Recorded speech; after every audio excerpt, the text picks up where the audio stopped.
Hi friends, ಎಲ್ಲರೂ ಹೇಗಿದ್ದೀರಾ? ನಾನು ನಿಮ್ಮ ಪ್ರೀತಿ ಯಶ್ರೀ. ಐ ಹೋಪ್ ಎಲ್ಲರೂ ಚೆನ್ನಾಗಿದ್ದೀರಾ ಅಂತ ಅಂದ್ಕೊಂಡಿದ್ದೀನಿ. ಇವತ್ತಿನ ಈ ಹೊಸ ವಿಡಿಯೋಗೆ ತಮಗೆಲ್ಲರಿಗೂ ಆತ್ಮೀಯವಾದ ಸ್ವಾಗತವನ್ನು ಕೋರ್ತಾ ಇದ್ದೇನೆ. ಇವತ್ತಿನ ಈ ವಿಡಿಯೋದಲ್ಲಿ ನಾವು ಬೀಳ್ಕೊಡುಗೆ ಸಮಾರಂಭದ ಒಂದು ಕಂಪ್ಲೀಟ್ ಆ್ಯಂಕರಿಂಗ್ ಮಾಡೆಲ್ ಬಗ್ಗೆ ತಿಳ್ಕೊಳ್ಳೋಣ. ಅದಕ್ಕೂ ಮುಂಚೆ ನೀವು ನನ್ನ ಚಾನಲ್ಗೆ ಹೊಸದಾಗಿ ಬಂದಿದ್ದರೆ ಕೂಡಲೇ ಸಬ್ಸ್ಕ್ರೈಬ್ ಮಾಡಿ, ಹಾಗೆ ಪಕ್ಕದಲ್ಲಿ ಕಾಣ್ತಿರುವಂಥ ಬೆಲ್ ಐಕನ್ನ ಪ್ರೆಸ್ ಮಾಡಿ. ಮತ್ತೆ ಲೇಟು ವಿಡಿಯೋನ ಶುರು ಮಾಡೋಣವಾ? ಮೊದಲಿಗೆ ಪ್ರಾರಂಭ ಅಥವಾ ವೆಲ್ಕಮ್ ಅಡ್ರೆಸ್ಸಲ್ಲಿ ನೀವು ಬಳಸಬಹುದಾದ ಸಾಲುಗಳು: ಕನಸು ಕಾಣುವುದು ಸುಲಭ, ಅದನ್ನು ಹೊತ್ತೊಯ್ಯುವುದು ಕಷ್ಟ. ಮಾರ್ಗ ಎಷ್ಟೇ ಕಷ್ಟವಾದರೂ ಕೂಡ ಹೆಜ್ಜೆ ನಿಲ್ಲಿಸಬಾರದು. ಸೋಲು ಬಂದರೂ ಮನಸ್ಸು ಸೋಲಬಾರದು. ಬೆವರು ಸುರಿದಷ್ಟು ಫಲ ಬಲಗೊಳ್ಳುತ್ತದೆ. ಇಂದಿನ ಹೋರಾಟವೇ ನಾಳೆಯ ಕಿರೀಟ ಎನ್ನುವ ಮಾತಿನಂತೆ ಮಾನ್ಯ ಶಿಕ್ಷಕರಿಗೆ, ಗೌರವಾನ್ವಿತ ಅತಿಥಿಗಳಿಗೆ, ಪ್ರೀತಿಯ ಹಿರಿಯರು ಹಾಗೂ ಸಿಹಿಯಾದ ಸ್ನೇಹಿತರೆ, ಎಲ್ಲರಿಗೂ ಹೃತ್ಪೂರ್ವಕ ವಂದನೆಗಳು. ಇಂದು ನಮ್ಮ ಮುಂದೆ ನಿಂತಿರುವ ಈ ವೇದಿಕೆ ಕೇವಲ ಒಂದು ವೇದಿಕೆ ಅಲ್ಲ, ಇದು ನೆನಪುಗಳ ಸಂಗ್ರಹ, ಸ್ನೇಹದ ಗುರುತು ಮತ್ತು ಜೀವನದ ಹೊಸ ಅಧ್ಯಾಯಕ್ಕೆ ಒಂದು ಶುಭಾರಂಭ. ಇಂತಹ ಒಂದು ಅದ್ಭುತ ಕಾರ್ಯಕ್ರಮಕ್ಕೆ ತಮಗೆಲ್ಲ ತುಂಬು ಹೃದಯದಿಂದ ಸ್ವಾಗತವನ್ನು ಕೋರ್ತಾ ಇದ್ದೇನೆ.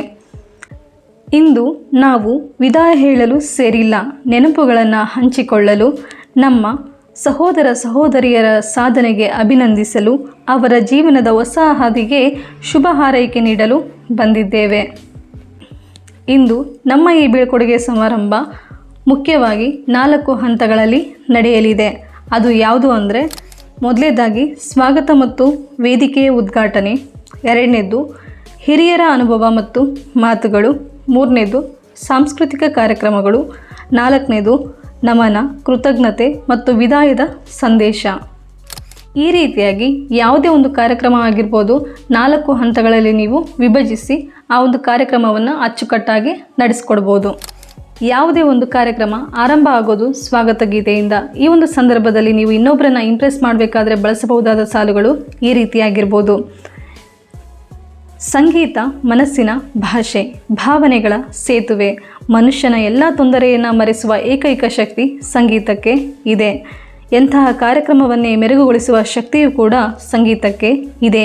ಈ ಒಂದು ಸುಂದರ ಕಾರ್ಯಕ್ರಮಕ್ಕೆ ತಮ್ಮ ಸುಮಧುರ ಕಂಠದಿಂದ ಈ ವೇದಿಕೆ ಕಳೆಯನ್ನು ಹೆಚ್ಚಿಸಲು ಈಗ ಬರುತ್ತಿದ್ದಾರೆ ಇವರು ಅಂತ ಹೇಳಿ ನೀವು ಅವರನ್ನು ವೇದಿಕೆಗೆ ಬರಮಾಡಿಕೊಳ್ಳಿ. ತಮ್ಮ ಸುಮಧುರ ಕಂಠದ ಮೂಲಕ ವೇದಿಕೆಯ ಕಳೆಯನ್ನು ಹೆಚ್ಚಿಸಿದ ಇವರಿಗೆ ತುಂಬು ಹೃದಯದ ಧನ್ಯವಾದಗಳು. ಈಗ ಮುಖ್ಯ ಅತಿಥಿಗಳನ್ನು ವೇದಿಕೆಗೆ ಬರಮಾಡಿಕೊಳ್ಳುವಂಥ ಸಮಯ. ಈ ಒಂದು ಸಂದರ್ಭದಲ್ಲಿ ನೀವು ಬಳಸಬಹುದಾದ ಸಾಲುಗಳು: ನಮ್ಮ ಜೀವನದಲ್ಲಿ ಮಾರ್ಗದರ್ಶಕರ ಬೆಳಕು ಅವಶ್ಯ.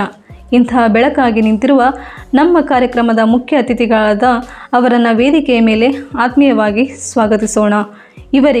ಇವರು ಬಂದು ಪುಷ್ಪಗುಚ್ಛವನ್ನು ನೀಡುವ ಮುಖಾಂತರ ಕಾರ್ಯಕ್ರಮಕ್ಕೆ ಸ್ವಾಗತಿಸಬೇಕೆಂದು ಕೇಳಿಕೊಳ್ತಾ ಇದ್ದೇನೆ. ಇವರಿಗೆ ಅಂತ ಹೇಳಿದಲ್ಲಿ ಮುಖ್ಯ ಅತಿಥಿಗಳ ಹೆಸರನ್ನು, ಇವರಿಂದ ಅಂತ ಹೇಳಿದಲ್ಲಿ ನಿಮ್ಮ ಶಾಲೆಯ ಶಿಕ್ಷಕರಾಗಿರ್ಬೋದು ಅಥವಾ ಸಹೋದ್ಯೋಗಿಗಳಾಗಿರ್ಬೋದು, ಅವರ ಹೆಸರನ್ನು ನೀವು ಬದಲಾಯಿಸ್ಕೋಬೋದು.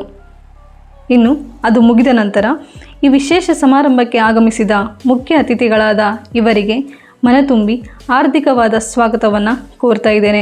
ತಮ್ಮ ಸಮಯ ಮತ್ತು ಪ್ರೋತ್ಸಾಹ ನಮಗೆ ನೀಡಲು ಬಂದ ಈ ಮುಖ್ಯ ಅತಿಥಿಗಳಿಗೆ ಇವರು ಬಂದು ಪುಷ್ಪಗುಚ್ಛವನ್ನು ನೀಡುವುದರ ಮೂಲಕ ಈ ವೇದಿಕೆಗೆ ಸ್ವಾಗತವನ್ನು ಕೋರಬೇಕಾಗಿ ಕೇಳಿಕೊಳ್ತೇನೆ. ಹೀಗೆ ಕಾರ್ಯಕ್ರಮಕ್ಕೆ ಬಂದಂಥ ಪ್ರತಿಯೊಬ್ಬ ಅತಿಥಿಗಳನ್ನು ನೀವು ಪುಷ್ಪಗುಚ್ಛವನ್ನು ನೀಡುವುದರ ಮೂಲಕ ನಿಮ್ಮದೇ ಆದ ಸಾಲುಗಳಲ್ಲಿ ಅವರನ್ನು ವೇದಿಕೆಗೆ ಬರಮಾಡಿಕೊಳ್ಳಿ. ಈಗ ಪ್ರಾರ್ಥನೆ ಮುಗೀತು, ಹಾಗೆಯೇ ಅತಿಥಿಗಳ ಸ್ವಾಗತ ಕೂಡ ಮುಗೀತು. ಇವಾಗ ಕಾರ್ಯಕ್ರಮದ ಮಧ್ಯಭಾಗ, ಇದು ನಿರೂಪಕರ ಭಾಗವಾಗಿದೆ. ಇದು ಪ್ರೇಕ್ಷಕರ ಗಮನವನ್ನು ಸೆಳೆಯುವಲ್ಲಿ ಅತ್ಯಂತ ಪ್ರಮುಖ ಪಾತ್ರವನ್ನು ವಹಿಸುತ್ತದೆ. ಈ ಒಂದು ನಿರೂಪಕರ ಮಧ್ಯಭಾಗದಲ್ಲಿ ನೀವು ಪ್ರೇಕ್ಷಕರ ಗಮನವನ್ನು ಸೆಳೆಯಲು ಕಾರ್ಯಕ್ರಮದ ಉದ್ದೇಶಗಳನ್ನು ಹೇಗೆ ಅಚ್ಚುಕಟ್ಟಾಗಿ ತಿಳಿಸ್ಬೋದು ಅನ್ನೋದನ್ನು ತಿಳ್ಕೊಳ್ಳೋಣ. ಶಾಲೆಯ ದಾರಿಗಳು ನಮ್ಮ ನಗು, ಮಾತು, ಕಣ್ಣೀರನ್ನು ನೋಡಿಕೊಂಡಿವೆ. ಬೆಳಗಿನ ಗಂಟೆಗೆ ದೌಡಾಯಿಸುತ್ತಾ ಬಂದ ನಾವು ಇಂದು ನೆನಪುಗಳನ್ನು ಹಿಡಿದು ನಿಧಾನವಾಗಿ ಹೊರಟು ಹೋಗಬೇಕಾಗಿದೆ. ನಾವು ಹೇಳುವ ವಿದಾಯ ಅಂತಿಮವಲ್ಲ, ಮರುಭೇಟಿಯ ಭರವಸೆಯಾಗಿದೆ. ಟೀಚರ್ಸ್ ಕೇವಲ ಪಾಠವನ್ನೇ ಕಲಿಸಲಿಲ್ಲ, ಮನುಷ್ಯನಾಗುವ ಕಲೆಯನ್ನು ಕೂಡ ಕಲಿಸಿದರು. ಫ್ರೆಂಡ್ಸ್ ಕೇವಲ ಸಹಪಾಠಿಗಳಲ್ಲ, ಹೃದಯದಲ್ಲಿ ಉಳಿಯುವ ಒಂದು ಕುಟುಂಬ. ನಮ್ಮ ಶಾಲೆಯ ಪಯಣವನ್ನು ಮುಗಿಸಿ ತಮ್ಮ ಜೀವನದ ಇನ್ನೊಂದು ಗತಿಯನ್ನು ಹಿಡಿಯಲು ಹೊರಟಿರುವ ನಮ್ಮ ಪ್ರೀತಿಯ ಸಹೋದರ ಸಹೋದರಿಯರಿಗೆ ನಮ್ಮ ಸಂದೇಶ: ಹೊಸ ಹಾದಿ ಪ್ರಾರಂಭ. ಕನಸುಗಳು ದೊಡ್ಡವು. ಆತ್ಮವಿಶ್ವಾಸ ನಿಮ್ಮ ಶಸ್ತ್ರವಾಗಬೇಕು. ಜೀವನ ಪಾಠಗಳಿಗೆ ಪುಸ್ತಕ ಬೇಡ, ಅನುಭವವೇ ದೊಡ್ಡ ಗುರು ಆಗಿದೆ. ಸವಾಲುಗಳು ಬರುವವು, ನಿಲ್ಲುವುದಿಲ್ಲ. ಸವಾಲುಗಳನ್ನು ಮೆಟ್ಟಿ ಮುನ್ನಡೆಯುತ್ತಿರುವ ಎನ್ನುವ ಸಾಲಿನಂತೆ ಶಾಲಾ ಕಾಲೇಜುಗಳು ಕಲಿಸುವ ಪಾಠಕ್ಕಿಂತ ಜೀವನದಲ್ಲಿ ಕಲಿಯುವ ಪಾಠಗಳು ನಿಜವಾದ ಜೀವನವನ್ನು ಸೃಷ್ಟಿಸುತ್ತವೆ. ನಿಮ್ಮ ತಾಳ್ಮೆ ಮತ್ತು ಶ್ರದ್ಧೆ ಕೆಲಸದೆಡೆಗೆ ನಿಮ್ಮ ಗಮನ ನಿಮ್ಮನ್ನು ಉಚ್ಚ ಸ್ಥಾನಕ್ಕೆ ಏರಿಸುತ್ತವೆ. ನಿಮ್ಮ ಗುರಿ ದೊಡ್ಡದಾಗಿರಲಿ, ಅದನ್ನು ಸೇರುವ ಹಠ ನಿಮ್ಮದಾಗಿರಲಿ ಎಂದು ಹೇಳುತ್ತಾ ನನ್ನ ಎಲ್ಲ ಸಹೋದರ ಸಹೋದರಿಯರಿಗೆ ಆಲ್ ದಿ ಬೆಸ್ಟನ್ನು ಹೇಳ್ತಾ ಇದ್ದೇನೆ. ಒಂದು ಬೀಳ್ಕೊಡುಗೆ ಕಾರ್ಯಕ್ರಮ ಅಂದಮೇಲೆ ಅಲ್ಲಿ ವಿವಿಧ ಸಾಂಸ್ಕೃತಿಕ ಕಾರ್ಯಕ್ರಮಗಳು ನಡೀತಾ ಇರ್ತವೆ. ಆ ಒಂದು ಸಂದರ್ಭದಲ್ಲಿ ವೇದಿಕೆಗೆ ಬರಮಾಡಿಕೊಳ್ಳೋದಾಗಿರ್ಬೋದು ಅಥವಾ ಅವರಿಗೆ ಧನ್ಯವಾದಗಳನ್ನು ತಿಳಿಸೋದಾಗಿರ್ಬೋದು, ಇವುಗಳನ್ನು ಕೆಲವೊಂದು ಉದಾಹರಣೆಗಳ ಮೂಲಕ ನಾವು ಇವಾಗ ತಿಳ್ಕೊಳ್ಳೋಣ. ಸಾಂಸ್ಕೃತಿಕ ಕಾರ್ಯಕ್ರಮ ಶುರುವಾಗೋಕ್ಕಿಂತ ಮುಂಚೆ ಬಳಸಬಹುದಾದ ಸಾಲುಗಳು. ಈಗ ನಾವು ಕಲೆ ಸಂಸ್ಕೃತಿಯ ಮನಮೋಹಕ ಲೋಕಕ್ಕೆ ಪ್ರವೇಶಿಸುತ್ತಿದ್ದೇವೆ. ನಾಡಿನ ನಾದ, ನೃತ್ಯ, ಗಾನಗಳ ಜಾತ್ರೆ ಇಲ್ಲಿ ಅರಳಲು ಸಿದ್ಧವಾಗಿವೆ. ಪ್ರತಿಯೊಂದು ಪ್ರದರ್ಶನವು ನಿಮ್ಮ ಆತ್ಮವನ್ನು ಸ್ಪರ್ಶಿಸಲಿವೆ. ಇಂದಿನ ಈ ಕಾರ್ಯಕ್ರಮ ನೆನಪಾಗಿ ಉಳಿಯುವಂತೆ ನಾವು ಕೈ ಜೋಡಿಸೋಣ. ಈಗ ಈ ಒಂದು ತಂಡದಿಂದ ಅದ್ಭುತವಾದ ನೃತ್ಯ ಪ್ರದರ್ಶನ ಮುಗಿದ ನಂತರ ಈ ವೇದಿಕೆಯ ಹುರುಪನ್ನು ಹೆಚ್ಚಿಸಿದ ಈ ಒಂದು ಅದ್ಭುತವಾದ ನೃತ್ಯ ಪ್ರದರ್ಶನವನ್ನು ತೋರಿಸಿದ ನೃತ್ಯ ತಂಡಕ್ಕೆ ತುಂಬ ಹೃದಯದ ಧನ್ಯವಾದಗಳು. ಮುಂದಿನ ಕಾರ್ಯಕ್ರಮ 8ನೇ ತರಗತಿಯ ವಿದ್ಯಾರ್ಥಿಗಳಿಂದ ನಾಟಕ ಪ್ರದರ್ಶನ ಅಂತ ಹೇಳಿ ಅದು ಮುಗಿದ ನಂತರ ಬಳಸಬಹುದಾದ ಸಾಲುಗಳು. ಸಾಮಾಜಿಕವಾಗಿ ಆಗುವ ಅನ್ಯಾಯ ಶೋಷಣೆಗಳನ್ನು ಎತ್ತಿ ಹಿಡಿಯುವಂಥ ಈ ಒಂದು ಕಿರುನಾಟಕ ಎಲ್ಲರ ಮನದಲ್ಲಿ ಅಚ್ಚಳಿಯಾಗಿ ತೋರಿಸಿದ ಎಲ್ಲ ವಿದ್ಯಾರ್ಥಿಗಳಿಗೂ ತುಂಬ ಹೃದಯದ ಧನ್ಯವಾದಗಳು. ಈ ರೀತಿಯಾಗಿ ವಿದ್ಯಾರ್ಥಿಗಳು ಮಾಡಿದಂಥ ಸ್ಕಿಟ್ಗಳಿಗೆ ಅನುಸಾರವಾಗಿ ಕೆಲವೊಂದು ಬದಲಾವಣೆಗಳನ್ನು ಮಾಡುವ ಮೂಲಕ ನೀವು ಅವರಿಗೆ ಧನ್ಯವಾದಗಳನ್ನು ತಿಳಿಸ್ಬೋದು. ಈಗ ಮುಂದಿನ ಕಾರ್ಯಕ್ರಮ ನಮ್ಮ ಶಾಲೆಯ ಗಾನ ಕೋಗಿಲೆಯಾದ ಇವರಿಂದ ಒಂದು ಸುಮಧುರವಾದ ಗೀತ ಗಾಯನ. ಮುಗಿದ ನಂತರ ಮೊದಲೇ ಹೇಳಿದ ಹಾಗೆ ನಮ್ಮ ಶಾಲೆಯ ಗಾನ ಕೋಗಿಲೆಯ ಕಂಠದಿಂದ ಮತ್ತೊಂದು ಸುಂದರವಾದ ಸಂಗೀತ ಕೇಳಿ ನಮ್ಮ ಕಿವಿಗಳು ಪಾವನವಾದವು. ಈ ಗಾನ ಕೋಗಿಲೆಗೆ ತುಂಬ ಹೃದಯದ ಧನ್ಯವಾದಗಳು. ಮುಂದಿನ ಕಾರ್ಯಕ್ರಮ 9ನೇ ತರಗತಿಯ ವಿದ್ಯಾರ್ಥಿಗಳಿಂದ ಒಂದು ನಗುಭರಿತ ಹಾಸ್ಯ ಮನೋರಂಜನೆ. ಮುಗಿದ ನಂತರ ವೇದಿಕೆಯಲ್ಲಿ ನೆರೆದಿರುವ ಎಲ್ಲರ ಹೊಟ್ಟೆ ಉಣ್ಣಾಗುವ ಹಾಗೆ ನಗಿಸಿದ ಈ ಹಾಸ್ಯ ಮನೋರಂಜನೆಯನ್ನು ನೀಡಿದ ಎಲ್ಲರಿಗೂ ತುಂಬ ಹೃದಯದ ಧನ್ಯವಾದಗಳು. ಈಗ ಬೀಳ್ಕೊಡುಗೆ ಸಮಾರಂಭದ ಮುಖ್ಯ ಕೇಂದ್ರ ಬಿಂದುಗಳಾದಂಥ ನಿಮ್ಮ ಸೀನಿಯರ್ಸ್ಗಳ ಬಗ್ಗೆ ನೀವೇನಾದರೂ ವಿಡಿಯೋ ಮಾಡಿದರೆ ಈ ಒಂದು ಸಂದರ್ಭದಲ್ಲಿ ನೀವು ಬಳಸಬಹುದಾದ ಸಾಲುಗಳು. ವೇದಿಕೆಯ ಮುಖ್ಯ ಘಟ್ಟವಾದ ನಮ್ಮ ಸಹೋದರ ಸಹೋದರಿಯರ ನೆನಪುಗಳ ಮೆಲುಕು ಹಾಕುವ ವಿಡಿಯೋ ಪ್ರದರ್ಶನ. ಅದು ಮುಗಿದ ನಂತರ ಈ ವಿಡಿಯೋದಲ್ಲಿ ಎಷ್ಟೋ ಖುಷಿ, ಎಷ್ಟೋ ಸಿಟ್ಟು, ಎಷ್ಟೋ ಕಷ್ಟ, ಎಷ್ಟೋ ನೋವು ನಲಿಗಳು ಹೊಂದಿರುವ ಈ ಒಂದು ಅದ್ಭುತ ವಿಡಿಯೋ ಎಲ್ಲ ಸಹೋದರ ಸಹೋದರಿಯರ ಎದೆಯಲ್ಲಿ ಅಚ್ಚಳಿಯದೆ ಉಳಿಯುವುದಂತೂ ಖಂಡಿತ. ಅವರು ನಮ್ಮ ಶಾಲೆಯಲ್ಲಿ ಕಳೆದಿರುವಂಥ ಅತ್ಯಮೂಲ್ಯವಾದ ಸಮಯವನ್ನು ಈ ವಿಡಿಯೋದಲ್ಲಿ ತೋರಿಸಿದ ಪ್ರತಿಯೊಬ್ಬರಿಗೂ ತುಂಬ ಹೃದಯದ ಧನ್ಯವಾದಗಳು.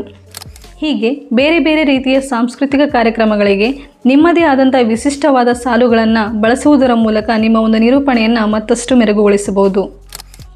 ಈಗ ಅತಿಥಿ ಭಾಷಣ. ವೇದಿಕೆಯ ಮೇಲೆ ಉಪಸ್ಥಿತರಿರುವಂಥ ಅತಿಥಿಗಳಿಂದ ಭಾಷಣ ನಡೆಯುವಂಥ ಸಂದರ್ಭದಲ್ಲಿ ಅವರ ವ್ಯಕ್ತಿತ್ವಕ್ಕೆ ಅನುಗುಣವಾದಂಥ ಸಾಲುಗಳನ್ನು ಬಳಸೋದರ ಮೂಲಕ ನೀವು ಅವರನ್ನು ವೇದಿಕೆಗೆ ಬರಮಾಡಿಕೊಳ್ಬೋದು. ಆಗ ಬಳಸಬಹುದಾದಂಥ ಸಾಲುಗಳು. ನಮ್ಮ ಸಹೋದರ ಸಹೋದರಿಯರು ಇಂದು ಹೆಜ್ಜೆ ಇಡುವ ಮಾರ್ಗ ಬೆಳಕು ತುಂಬಿರಲಿ. ಬೀಳ್ಕೊಡುಗೆ ಒಂದು ಅಂತರವಲ್ಲ, ಇದು ಹೊಸ ದಾರಿಯ ಮೊದಲ ಹೆಜ್ಜೆ. ಇಲ್ಲಿ ಕಲಿತದ್ದು ನಮ್ಮೊಳಗೆ ಉಳಿಯುತ್ತದೆ, ಮುಂದಿನ ಪ್ರಯಾಣಕ್ಕೆ ಬೆಳಕಾಗುತ್ತದೆ. ಈಗ ವೇದಿಕೆ ಮೇಲೆ ಉಪಸ್ಥಿತರಿರುವಂಥ ಶಿಕ್ಷಣ ಸಂಸ್ಥೆಯ ಪ್ರಿನ್ಸಿಪಾಲ್ ಅಥವಾ ಹಿರಿಯ ಶಿಕ್ಷಕರು ಇವರು ಬಂದು ತಮ್ಮ ಒಂದು ಆಶೀರ್ವಾದದ ಮಾತುಗಳನ್ನು ಹಂಚಿಕೊಳ್ಳಬೇಕಾಗಿ ಕೇಳಿಕೊಳ್ಳುತ್ತಿದ್ದೇನೆ ಅಂತ ಹೇಳಿ ಅವರನ್ನು ವೇದಿಕೆಗೆ ಬರಮಾಡಿಕೊಳ್ಳಿ. ಮುಗಿದ ನಂತರ ಕಾಲ ಓಡುತ್ತದೆ, ಮುಖಗಳು ಬದಲಾಗುತ್ತವೆ, ಆದರೆ ಮನದಲ್ಲಿ ಉಳಿಯುವ ಬಾಂಧವ್ಯ ಮಾತ್ರ ಶಾಶ್ವತ. ಇಂದಿನ ಬೀಳ್ಕೊಡುಗೆ ನಾಳಿನ ಹೊಸ ಆರಂಭಕ್ಕೆ ದಾರಿ ಎನ್ನುವ ಮಾತಿನಂತೆ ತಮ್ಮ ವಿಶಿಷ್ಟ ಮಾತಿನ ಮೂಲಕ ಎಲ್ಲ ಸೀನಿಯರ್ಸ್ಗಳ ಹೃದಯದ ಹುರುಪನ್ನು ಹೆಚ್ಚಿಸಿದ ಇವರಿಗೆ ತುಂಬ ಹೃದಯದ ಧನ್ಯವಾದಗಳು. ಇನ್ನು ಯಾರಾದರೂ ಅತಿಥಿಗಳು ಮಾತಾಡೋದಿದ್ದರೆ ಈ ಒಂದು ಸಂದರ್ಭದಲ್ಲಿ ನೀವು ವಿಶಿಷ್ಟವಾದ ಸಾಲುಗಳನ್ನು ಬಳಸೋದ್ರ ಮೂಲಕ ಅವರನ್ನು ವೇದಿಕೆಗೆ ಆಹ್ವಾನ ಮಾಡಿಕೊಳ್ಳಿ. ಈಗ ಮುಖ್ಯ ಅತಿಥಿಯಾಗಿರುವಂತಹ ಇವರು ಬಂದು ತಮ್ಮ ಮಾತಿನ ಮೂಲಕ ನಮ್ಮ ಸೀನಿಯರ್ಸ್ಗಳಿಗೆ ಮುಂದಿನ ಹಾದಿಯ ಬಗ್ಗೆ ಮಾರ್ಗದರ್ಶನವನ್ನು ತೋರಬೇಕಾಗಿ ವಿನಂತಿಸಿಕೊಳ್ಳುತ್ತಿದ್ದೇನೆ. ಮುಗಿದ ನಂತರ ಬೀಳ್ಕೊಡಲು ನೋವಾಗಿದೆ, ಆದರೆ ನಿಮ್ಮ ಸಾಧನೆಗಳನ್ನು ನೋಡುವ ಆಸೆಯಿಂದ ಹೃದಯ ತುಂಬಿದೆ. ನಿಮ್ಮ ಬೆಳಕಿನಿಂದಲೇ ನಾಳೆ ಜಗತ್ತು ಬೆಳಗಲಿ ಎನ್ನುವ ಮಾತುಗಳಿಂದ ಅವರ ಸಾಧನೆಯನ್ನು ನೋಡುವ ಆಸೆಯಾಗಿದೆ ಎಂದು ತಮ್ಮ ಒಂದು ಮನಮುಟ್ಟುವ ಮಾತುಗಳನ್ನಾಡಿದ ಇವರಿಗೆ ಹೃದಯಪೂರ್ವಕ ಧನ್ಯವಾದಗಳು. ಇದೇ ರೀತಿಯಾಗಿ ಕಾರ್ಯಕ್ರಮಕ್ಕೆ ಬಂದಂಥ ಅತಿಥಿಗಳ ಭಾಷಣ ಮುಗಿದ ನಂತರ ಯಾವ ರೀತಿಯಾಗಿ ನುಡಿಮುತ್ತುಗಳನ್ನು ಬಳಸಬೇಕು ಅನ್ನೋದ್ರ ಬಗ್ಗೆ ನಿಮಗೆ ಗೊಂದಲ ಇರುತ್ತೆ. ನಾನು ಈಗಾಗಲೇ ಇದಕ್ಕೋಸ್ಕರ ಅಂತಲೇ ಅತಿಥಿ ಭಾಷಣ ಮುಗಿದ ನಂತರ ಬಳಸಬಹುದಾದ ನುಡಿಮುತ್ತುಗಳು ಅಂತಲೇ ವಿಡಿಯೋನ ಮಾಡಿದ್ದೇನೆ. ನೀವೇನಾದರೂ ವಿಡಿಯೋ ನೋಡಿಲ್ಲ ಅಂತಂದರೆ ಡಿಸ್ಕ್ರಿಪ್ಷನ್ನಲ್ಲಿ ಲಿಂಕ್ ಹಾಕಿರ್ತೀನಿ, ಒಮ್ಮೆ ವಾಚ್ ಮಾಡಿ. ಎಲ್ಲ ಅತಿಥಿಗಳ ಭಾಷಣ ಮುಗಿದ ನಂತರ ಹಾಗೆಯೇ ಕೊನೆಯದಾಗಿ ಅಧ್ಯಕ್ಷೀಯ ಭಾಷಣ ಮುಗಿದ ನಂತರ ಕೊನೆಯದಾಗಿ ವಂದನಾರ್ಪಣಾ ಕಾರ್ಯಕ್ರಮ. ಈ ಒಂದು ಸಂದರ್ಭದಲ್ಲಿ ನೀವು ಬಳಸಬಹುದಾದ ಸಾಲುಗಳು ಈ ರೀತಿಯಾಗಿರ್ಬೋದು. ಮನಸ್ಸು ಭಾರವಾಗುತ್ತಿದ್ದರೂ ನಗು ಮೂಡಿಸುವ ನೆನಪುಗಳೇ ಹೆಚ್ಚಿನವು. ಈ ಕಾರ್ಯಕ್ರಮವನ್ನು ಇಷ್ಟು ಯಶಸ್ವಿಯಾಗಿ ನಡೆಸಲು ಸಹಾಯ ಮಾಡಿದ ಎಲ್ಲರಿಗೂ ಕೃತಜ್ಞತೆಯನ್ನು ಸಲ್ಲಿಸುವ ಸಮಯ. ಶಿಕ್ಷಕರಿಗೆ, ಕಾರ್ಯಕ್ರಮ ಸಂಘಟಕರಿಗೆ, ಕಲಾವಿದರಿಗೆ, ಹಾಗೆಯೇ ಮೈಕ್ ಟೀಮ್ ಮತ್ತು ತಾಂತ್ರಿಕ ತಂಡಕ್ಕೆ ಹೃದಯಪೂರ್ವಕ ಧನ್ಯವಾದಗಳನ್ನು ಹೇಳಲು ಇಚ್ಛಿಸುತ್ತಿದ್ದೇನೆ. ಇದು ಕೇವಲ ವಿದಾಯ ಅಲ್ಲ, ಮತ್ತೆ ಭೇಟಿಯಾಗೋಣ. ಹೊಸ ದಾರಿಯನ್ನು ಹುಡುಕಿಕೊಂಡು ಹೋಗುವವರಿಗೆ ಶುಭ ಹಾರೈಸೋಣ. ನೋಡಿದ್ರಲ್ಲ ಫ್ರೆಂಡ್ಸ್, ಒಂದು ಬೀಳ್ಕೊಡುಗೆ ಸಮಾರಂಭವನ್ನು ಯಾವ ರೀತಿಯಾಗಿ ಹಂತ ಹಂತವಾಗಿ ಮಾಡ್ಬೋದು ಅನ್ನೋ ಒಂದು ಕಂಪ್ಲೀಟ್ ಆ್ಯಂಕರಿಂಗ್ ಮಾಡಲ್ ಬಗ್ಗೆ ತಿಳಿಸ್ಕೊಟ್ಟಿದ್ದೇನೆ. ಈ ವಿಡಿಯೋ ನಿಮಗೆಲ್ಲ ಇಷ್ಟ ಆಗಿದರೆ ಲೈಕ್ ಮಾಡಿ, ಶೇರ್ ಮಾಡಿ ಮತ್ತು ಸಬ್ಸ್ಕ್ರೈಬ್ ಮಾಡೋದನ್ನು ಮರಿಬೇಡಿ. ನಿಮಗೇನಾದರೂ ಡೌಟ್ಸ್ ಇದ್ದರೆ ಕಮೆಂಟ್ ಬಾಕ್ಸಲ್ಲಿ ಕಮೆಂಟ್ ಮಾಡಿ. ಮುಂದಿನ ವಿಡಿಯೋದಲ್ಲಿ ಮತ್ತೆ ಸಿಗೋಣ. ಅಲ್ಲಿ ತನಕ ಟೇಕ್ ಕೇರ್, ಬಾಯ್ ಬಾಯ್.